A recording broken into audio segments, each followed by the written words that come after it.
நண்பர்களே, மூன்றாவது கதை. இந்த கதையின் பெயர் நீர்.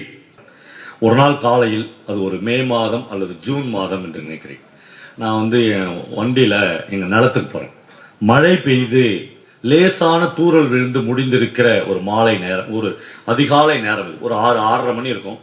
தூரத்தில் ஒரு புங்க மரத்தடியில் ஒரு ஆள் உட்கார்ந்து கொண்டிருப்பது தூரத்திலிருந்தே தெரியுது எனக்கு. அந்த ஆளுனுடைய முக ஜாடை அவன் எங்கள் ஊர்க்காரன் இல்லை, இந்த டிஸ்ட்ரிக்ட்காரன் இல்லை என்பது மாதிரி இருக்குது. என்னுடைய பைக்கை பார்த்தோன்னே அவன் எழுந்துச்சு நிற்கிறான். அவனும் நல்ல வாட்டச்சாட்டமான ரொம்ப உயரமான ஒரு ஆள். கையில் ஒரு மூங்கில் குச்சி வச்சிருக்கான். அப்படியே அந்த மூங்கில் குச்சி எடுத்துன்னு அவன் நோக்கி வரான். நான் போய் வண்டி நின்று, வணக்கம் சார். வணக்கம். ஒன்றும் இல்லை சார், நான் தர்மபுரி மாவட்டத்திலேருந்து அந்த ஊத்தங்கரை பக்கத்துலேருந்து வரேன். நீங்கள் ஒரு கிணறு வெட்ட போகிறீங்கன்னு சொன்னாங்க. கிணறு வெட்டுற ஆளுங்க சார் அப்படின்னு. நான் கிணறு வெட்டுறேன்னு சொல்லலையே. இல்லை சார், நீங்கள் கிணறு வெட்டுறேன்னு தெரியும் சார். யோ, நான் கிணறு வெட்டலன்றான், அப்புறம் நீ கிணறு வெட்டுறேன்னு தெரியும் உங்களுக்கு யார் சொன்னது? காற்று சொல்லிச்சு சார்ன்றான். ரொம்ப கேஷுவலா காற்று சொல்லிச்சா? அது எப்படியா சொல்லும்? காற்று சொல்லிச்சுன்னா காற்று சொல்லுமா சார்? காற்று வழியா செய்தி வந்துச்சு சார் அப்படின்றான். சொன்னோடனே நான் இவனோட பேச ஆரம்பிக்கிற போதே இவன் நம்மளை ஒரு கிணறு வெட்டாம விடமாட்டான் அப்படின்னும், எப்படியும் ஒரு 2 லட்சம் 3 லட்சம் இவன் நம்மளை கடங்காரன் ஆகிடுவான்னு எனக்கு தெரியுது. ஏன்னா பயங்கர வசீகரமா பேசுறான். சார், நம்ம கோனார் வீட்டில் கிணறு வெட்டணும்ல சார், சும்மா 8 அடியில் ஒரு ஊத்து பிடிக்கணும்னு வச்சு பாரு, முழங்க அளவு சார், நிற்கவே நிற்கல. 7 பவர் மோட்டர் பண்ணி பார்த்தா ஒன்றுமே நிற்கல. இப்படி பேசிக்கொண்டே இருக்கான். அப்படியே நமக்கு ஊற்றை கண்ணு முன்னாடி எடுத்து காமிக்கிறான். அப்புறம் அந்த பேச்சின் முடிவில் நான் சொல்கிறேன், ஓகே, நான் புது கிணறு வெட்டிடுறேன்ப்பா, மொத்தமாக 2.5 லட்சம் 50,000 ரூபாய் இன்னைக்கு சாயங்காலம் கொடுத்துடணும் அப்படின்னு முடிவாகுது. நான் இப்போ பேசின்னு இருக்கும்போதே அவன் இந்த மூங்கில் குச்சியில் அந்த ஈரத்தரையில் ஒரு டிராயிங் போடுறான்.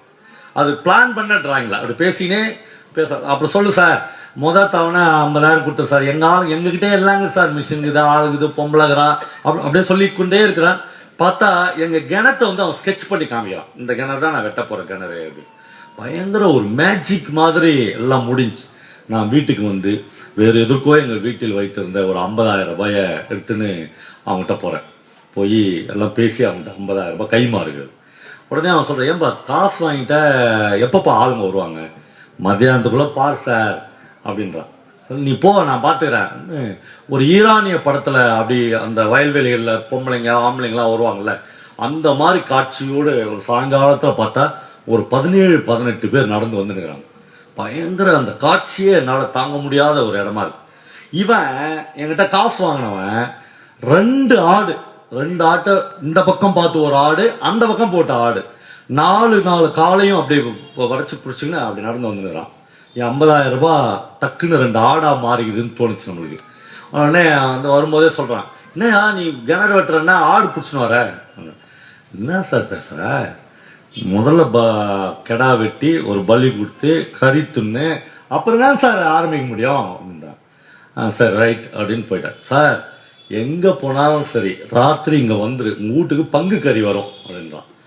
ஓகேன்னு வீட்டுக்கு வந்தால் ராத்திரி 11:30 மணிக்கு எங்கள் கதவை தட்டுறாங்க. தட்டி ஒரு ஆள், இவன் 5 ஆள் நிற்கிறான். நின்று, என்ன சார் அப்படின்னு, கிட்டத்தட்ட ஒரு 2-2.5 கிலோ கறி இருக்கும். அவ்வளோ கறி இருக்கும். அந்த பங்கு கறி இங்கே எத்தனை பேர் சாப்பிட்டுக்கிறீங்கன்னு தெரில. அது மாதிரி இந்த உலகத்தில் ஒரு சுவையான கறியை அந்த கறி குழம்பு நீங்கள் சாப்பிடவே முடியாது. அதுக்கு அந்த சுவைக்கு காரணம் என்னன்னா, ஆட்டு தலையை உடைச்சி அதில் வர நாக்குலேருந்து ஆரம்பித்து அவனுடைய பாதம் வரையிலுமான எல்லா பார்ட்டும் ஒரு பங்குல இருக்கும். ஒரு ஈரல் இருக்கும், கொஞ்சம் நுரையீரல் இருக்கும், ஒரு கிட்னி இருக்கும். இது எல்லாமே சேர்ந்து அப்படி ஒரு குழம்பா கொதிக்கும் போது அது ஒரு பயங்கரமான டேஸ்ட்டை கொடுக்கும். எங்கள் வீட்டில் அப்படியே சுடு சோறு ராத்திரி 2 மணிக்கு வடிச்சிட்டு இந்த கறி குழம்பு வச்சு அப்படி எழுப்பி இந்த தூக்க கலக்கத்திலேயே கொடுக்கறதுக்கு இல்லை. அப்படி பசங்க அப்பா அம்மாலாம் தூங்கிக்கினே ஒரு எவ்வளோ நாளும் கறி குழம்பும் சுடு சோறும் சாப்பிட்ற அவர்கள் பாக்கியவான்கள், மற்றவர்கள் அபாக்கியவான்கள். நீங்கள் அப்பார்ட்மெண்ட்டில் இருக்கிறவர்கள், சுடுசோறு சாப்பிடாதவர்கள், நடுராத்திரியில் திருட்டு கறி சாப்பிடாதவர்கள், இவர்கள் அபாக்கியவாதிகள். நீங்கள் வேலராமூர்த்தி கதைக்கெல்லாம் போனீங்கன்னா இந்த நைட்டில் போய் ஆடு பிடிச்சின்னு வருவார்களுக்கான விஷயங்கள் அவர் எழுதியிருப்பார். அந்த ஊர்லேருந்து அவங்க ஆம்பளைங்கெல்லாம் புறப்படுவாங்க இதுக்கு நைட்டு திருடுறதுக்கு. அப்படி திருநதுக்கு அப்படி போனோடனே எல்லாருக்கும் குங்குமம் வச்சு பொட்டு வச்சு அனுப்பிச்சிட்டு மிக நம்பிக்கையோடு ஒரு பொம்பளையும் வந்து மசாலா அரைக்க ஆரம்பிச்சிருவாங்க. எப்படியும் வந்து ஒரு 2 ஆடு 3 ஆடோடு தான் நம்ம வீட்டுக்காரங்க வருவாங்க. உப்பு கண்டம் போடுறதுக்கு எல்லாமே ரெடியா இருக்கணும். ஏன்னா வந்தவொடனே சீமான் ஒரு தடவை எனக்கு கருணாவுக்குலாம் ஒரு குழம்பு வச்சு கொடுத்தாரு. அவர்கிட்ட கேட்டான், இது என்ன சீமான்? இது எங்க ஊர்ல களவு ஆடு செய்யறது இப்படிதான் செய்வோம்னாரு. மசாலாவே கிடையாது அந்த கறியில. அதுக்கு பேர் உப்பு கறி. 1 கிலோ கறிக்கு 1 கிலோ காஞ்ச மிளகா போடணும்ல, அப்படி இடிச்சு போடுவார் அவர். அப்படியே சமைப்பாரு. சமைச்சு கொடுத்தா என்னன்னா ஸ்மெல் பக்கத்து வீட்டுக்கு வரவே வராது. கறி குழம்பு தான் வச்சாங்கன்றது ஊரெல்லாம் கண்டே பிடிக்க முடியாது. அந்த மாதிரி பல டெக்னிக்ஸ் இருக்குது. அது வந்து நம்ம இன்னொரு கதை கேட்குற நிகழ்ச்சியில பேசலாம். இப்போ இவங்க வந்து பங்கு கறி சாப்பிட்டுட்டு அடுத்த நாள் காலையில நான் மறுபடியும் போறேன். பயங்கர ஆச்சரியமான தகவல். நான் ஒரு 8-8:30 மணிக்கு போறேன். நேற்று அவன் காமிச்ச டிராயிங் இருக்குல்ல, அந்த டிராயிங்ல 3 அடி தூரம் வெட்டிட்டாங்க. அப்படியே ஒரு கிணறோட ஷேப்ல வந்து 3 முழங்கால தாண்டின தூரம் ஆழம் வந்துச்சு. அப்படியே பார்த்தா நம்மளுக்கு ஒரு பெரிய பரவசம் வருது, ஒரு புது கிணறு உருவாகுது. நான் ஒரு 2-3 நாட்கள் அங்கே போறேன். அவங்க வெட்டுறாங்க. அப்படியே அதில் ஒரு இளம் பெண் இருக்குது, ஒரு அவங்க பொண்டாட்டி இருக்கிறாங்க. அப்புறம் இந்த நீங்க எத்தனை பேருக்கான அனுபவம் இருக்குன்னு தெரியல, இந்த கிணறு வெட்டுறவங்க இருக்கிறாங்கல்ல, அவங்களோட போய் ஒரு நாள் தங்கி அந்த ரா சாப்பாடு சாப்பிட்டு பார்க்கணும். நீங்க அதான் இந்த பங்கு கறி சாப்பிட்டு பார்க்கணும். அது என்னன்னா, அந்த பங்கு கறி வந்து எல்லாம் போட்டுட்டு குழம்பு வச்சு எல்லாம் இறக்கி அவங்க வந்து களி தான் சாப்பிடுவாங்க. பெரும்பாலும் களி தான். அந்த களியை வச்சு கறி குழம்பு அப்படி ஊற்றுவாங்க. ஊத்துறதுக்கு ஒரு 10 நிமிடத்திற்கு முன்னால் அந்த குடும்பத்தில் இருக்கிற ஆண்கள், குறிப்பாக மனைவி, மகள், மகன், மருமகன், பங்காளி, அங்காளி எல்லாரும் குடிப்பாங்க. அப்படி குடிச்சிட்டு தான் அந்த களியில கை வைப்பாங்க. அப்படி முதல் களி உள்ள போதில்ல, இவன் வந்து எட்டி உதைப்பாங்க பொம்பளையில இருந்தா தகராறு ஆரம்பிக்கும். அப்படிங்க எவங்கிட்ட போனான்னு ஆரம்பிக்காது. அப்புறம் அவன் அப்படியே பயங்கர ரத்த கலரு ரண கலரில் அந்த அந்த இரவு சாப்பாடு அவங்களுக்கு வந்து நீளும். ஒரு 1.5 மணி நேரம் 2 மணி நேரம் அடி தடிலே அது கூடயே சாப்பாடு, அது கூடயே சாரா. என்ன வாழ்க்கை பாருங்க மனுஷனுக்கு. அப்படி சுகமா வாழ்ந்து இருப்பாங்க.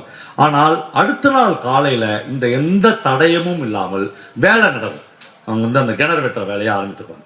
இப்படியாக போறேன். ஒரு 8வது நாள் நான் போகும்போது அவன் சொல்றான், சார் உங்க வீட்டுக்கு வரணும் சார். எங்க வீட்டுக்கு எதுக்கு? நான் வரேன் சார். என்ன சார் நீ 8 நாளா வர, உங்க வீட்டு பொம்பளை கூட்டின்னு வர மாட்டேன், நீ மட்டும் வண்டியில வர. அவங்க எதுக்கியா அப்படிங்க. நான் வரேன், நீ வீட்டுக்கு போ. சாயங்காலம் ஆபீஸ் முடிஞ்சு வரும்போது கரெக்டா எதிர் வீட்டு திண்ணையில உட்காந்துறான். வந்தவொடனே ஏன் வா சார், அம்மாவை பார்க்கணும் சார். இவங்க தான் எங்க வீட்டுக்கார அம்மா அப்படின்னு. அம்மா ஒண்ணு இல்லடா மகராசி. அவன் சொல்றான், நாளைக்கு காலையில நீ ஐயாவோட வா, உனக்கு வந்து நான் தண்ணியை காமிக்கிறேன் பண்றோம். அப்படியே அவங்க சொல்ற நம்பிக்கையை பார்த்தா ஒரு ஆத்தை எடுத்து காமிப்பாங்க. அந்த மாதிரி நம்பிக்கை விட்டு சொல்றான். சரியா நான் வரேன் அப்படின்னு நாங்கள் 2 பேரும் போறோம். காலையில ஒரு 7 மணிக்கு நாங்கள் போய் அந்த கிணத்து மூடலன்னா கிரேன்ல வந்து மண் வெளியே வந்துருந்து. கிரேன் வந்து அவன் வந்து கீழே இருக்கான், இருட்டில் 7-8 பேர் இருக்காங்க. கீழே வந்து கத்துறான், சார் கிரேன்ல ஏறி உள்ள இறங்கு அப்படின்றான். உடனே யோ எனக்கு பயமாகுதியான்றேன். நீங்களும் அம்மாவும் இறங்குங்கன்றான். என் மனைவி வந்து முடியவே முடியாது, நான் இறங்கவே மாட்டேன், உயிர் போனாலும் இது பயமாகுது பார்க்கறது. நான் மட்டும் கிரேன்ல அந்த இதை பிடிச்சின்னு உள்ள இறங்குறேன். நான் இறங்கி ஒரு 2வது நிமிஷம் ஒரு ஆளை பார்த்து சொல்றான், இந்த வெள்ளை கல்லை நிம்மு அப்படின்றான். ஒரு வெள்ளை முரம்புல இருந்து ஒருத்தன் கடபாரை விட்டு ஒரு கல்லை அப்படி நிமித்து எடுக்கிறான். தன் நண்பர்களே, அந்த காட்சியை வந்து என் வாழ்க்கையில் மறக்க முடியாத தருணங்களில் ஒன்று. இந்த முகத்தில் அடிக்குது ஊத்து, சில்லுன்னு அடிக்குது. என்னுடைய எதுக்கும் காத்திருக்காம பக்கத்துல இருந்து ஒருத்தன் என் பின் மண்டையில கைய வச்சு அந்த ஊத்துல போய் மூஞ்ச முட்டுறான். அப்படியே சில்லுன்னு அது வந்து தண்ணி அடிக்குது. ஒரு பரவசமான நிமிடம். உடனே அப்படியே தண்ணி வந்து என் காலில் அப்படியே முழங்கால படுது. அப்படியே தண்ணி ஏறுறது எனக்கு தெரியுது. அதுவரையிலும் தண்ணீர் இல்லாத அவன் நேத்தே கண்டுபிடிச்சிட்டாங்க அந்த ஊத்த. அந்த இடத்துல அடைச்சி வச்சுட்டு என் முன்னாடி அதை திறக்கணுன்றதான் அவனுடைய பிளான். அப்படியே தண்ணி வந்து ஒரு செகண்டா என் காலில் ஏறுது. அப்படியே மனுஷன் வந்து செத்துருன்னா செத்துருவான், அந்த மாதிரியான ஒரு நிமிஷம். அதுவும் ஒரு பியூர் விவசாயி வந்து அந்த கணத்தில் அவன் அடைகிற மகிழ்ச்சி இதுல உலகின் எந்த எழுத்தாளனாலும் அதை எழுதவே முடியாது. அவ்வளவு பிரமாதமான நிமிடம் அது. அப்படியே தண்ணி ஏறுகிறது. இவன் மேல பார்த்து சொல்றான், அம்மா தண்ணி ஆறா பொருதுமா, இந்த கிணறு ரம்பி இன்னும் 1 மணி நேரத்துல வழிய போதுமா, ஏதாவது தட்சணை போடு அப்படின்ற. நான் வந்து ஒரு 100 ரூபாய் போடு சைலஜா அப்படின்னு சொல்லலான்னு உள்ள இருந்து நான் வாய் எடுப்பதற்குள்ளாக சலுக்குன்னு ஏதோ ஒரு சத்தத்தோடு ஏதோ ஒரு பொருள் உள்ள வந்து விழுது அந்த கொஞ்சம் தண்ணியில. அவன் அதுக்காகவே காத்திருந்த மாதிரி அப்படி துழவி கையில் எடுக்கிறான். அது வந்து ஒரு 3 பவுன் உள்ள ஒரு கை வளையல். அந்த பரவச நிமிஷத்தை வந்து ஒரு செகண்ட்ல வந்து அவன் வந்து அறுவடை பண்றான். பிளான்ல இந்த அம்மா வந்து வளையலை போடணும்லாம் அவன் சொல்ல. ஆனால் அந்த நிமிஷத்தில் நீங்கள் வளையல் மட்டும் இல்ல, ஒரு 10 பவுன் செயின்னாலும் கழட்டி போட்டிருக்கு. அப்படி ஒரு உவகையான நிமிஷம், அந்த தண்ணீர் பீச்சடிக்கிற நிமிஷம். அவன் வந்து அப்படியே அந்த கையில அந்த வளையல் எடுத்துன்னு சொல்றான், அப்பா இன்னா பொம்பளமா நீ, என் வாழ்க்கையில யாரும் வளையல கழட்டி போட்டதில்லம்மா, 100 ரூபாய் போட்டுக்கிறாங்க, 500 ரூபாய் போட்டுக்கிறாங்க, ஆச்சா போச்சான்றான். சொல்லிட்டு இதோட முடிடா, ஏறு ஏறு கிரேன்ல ஏறுன்றான். அவனுக்கு போதும். அப்படியே எல்லாரும் கிரேன்ல ஏற்றுறாங்க. என்னை ஏற்றி கொண்டு எல்லாரும் மேலே வருகிறார்கள். எனக்கு வந்து அப்படியே சைலஜாவை பார்க்கறதுக்கே அது அன்பா பிரியமா அல்லது கோபமா இப்படி கஷ்டம் தெரியாத எதுவுமே இல்லாம பல்வேறு மனநிலைகள் எனக்குள்ளாக ஓடுகிறது. வந்து அவளை பார்க்குற, அவ வந்து இதெல்லாம் கம்மி தான் போவா, இன்னொரு 2 செயினை கூட போட்டுருக்கலாம் அப்படின்ற மாதிரியான ஒரு மனநிலையில் அவ நிற்கிறாள்.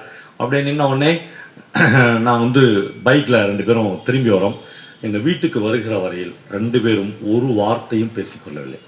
அந்த அந்த அந்த முரண்பாடுகளை மௌனத்தில் கரைய விடுகிறோம், முரண்பாடுகளை மௌனத்தில் கரைத்துக் கொள்கிறோம், அல்லது மௌனத்திற்கு அடியில் புதைத்து வைக்கிறோம். பேசாம வீட்டுக்கு வந்துட்டு நான் புறப்பட்டு ஆஃபீஸ் போயிட்டேன். ஒரு 3 பவுன் வளையலை தூக்கி சடால்னு தர்ஷனம் போடணுன்னே ஒருத்தி போட்டாலே அப்படின்னு.